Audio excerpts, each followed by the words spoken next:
Good afternoon, everybody. My name is DePlanque. I'm from the American Legion. How many of you know of an American Legion post in your town, maybe? Saw it. Saw them maybe in the parades. Any of you play Legion baseball? Anybody do oratorical, Boys State, Boys Nation, Girls State? Point is, the American Legion is kind of everywhere in every little community. And one of the things that came to me over the course of the last years, we had a lot of Legionnaires coming up to us and saying, you know, I've been having trouble getting my hearing aids adjusted at the VA, we got pushed out, I went and I saw this person in my town. They have people who just do the hearing aid adjustment. That's all I needed. That's all that was there. And they got it taken care of, and they were able to kind of go back to dealing with their lives. When I go to conventions for the American Legion, there's a fair number of us who struggle a little bit with hearing. I'm going to double down on what Sergeant Everson pointed out. And I'm going to say that combat is loud. It is loud like things you have not even, that you can't even comprehend.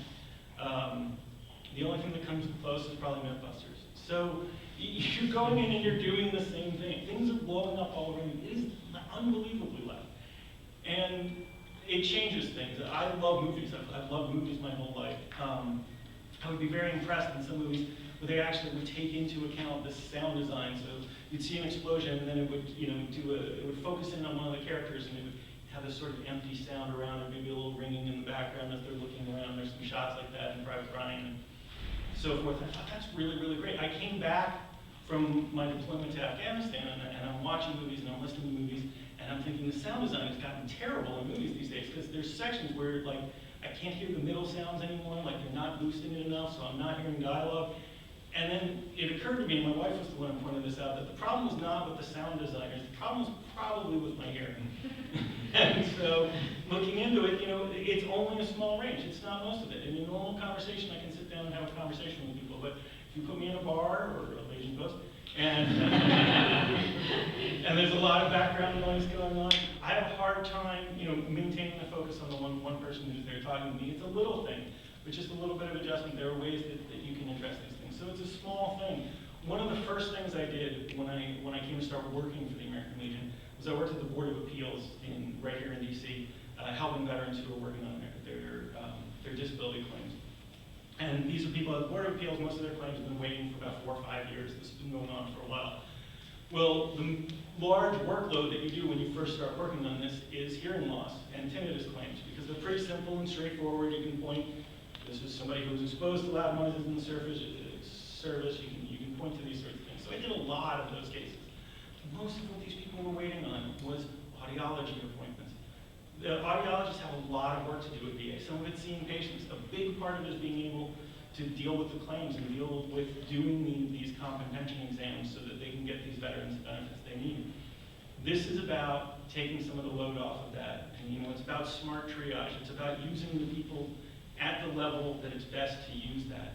So our members from all across the country, we've got over 2 million members in the American Legion, and it's a little over 2.2 at this point.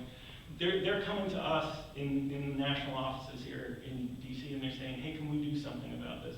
They really like the idea of this. I think this is a great bill. I think it's win-win for a lot of people. It helps balance the situation, and it gives more of an opportunity so that veterans aren't being pushed out of the VA to go get their hearing aids looked at. So they're coming into the VA, because when a veteran comes back, say, from service in Afghanistan, and she's having a hard time hearing, and she goes to get her hearing checked, if she's going to the VA is going to know things about veterans that doctors maybe outside the veterans community don't know. You were in Afghanistan, you served in Afghanistan. Have you registered with the burn pit registry? These are things that need to be looked at. They screen for things, and early detection of things like post-traumatic stress disorder, traumatic brain injury, that the veteran might be unaware that they're suffering. These are things that happen when they're able to come inside the VA. And so this helps to bring more veterans into the VA. It helps keep them from being pushed outside of it, and it allows them to get treatment that recognizes the unique things that happen to veterans. The American Legion is very supportive of this. I hope you guys are going to go back and talk to your bosses about this and say this is a simple thing, it's an easy fix, it's bipartisan. I want to thank Congressman Duffy and Congressman Walz for taking the lead on this. They're both fantastic, and they're both doing something that's a really simple issue. So thank you guys for coming here today, and God bless America, and thank you.